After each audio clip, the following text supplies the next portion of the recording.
հրաշքը մարդին չի փոխում, մարդին փոխում է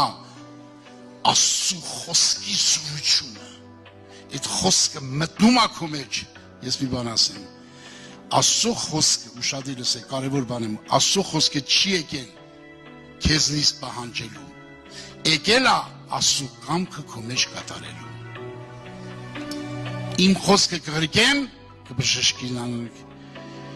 ինչպես անձրև ձյունը, այնպես էլ իմ խոսքը ուղարկում եմ, իմ կամքն է կատարում, ձևրա սրսկում եմ իմ խոսքը, մաքուր ջուրը, բոլոր կուրքերը, բոլոր պղծուները մաքրում են։ Ընդունի Աստծո խոսքը, սրտանց ընդունի այդ խոսքը կմտնի մեջդ,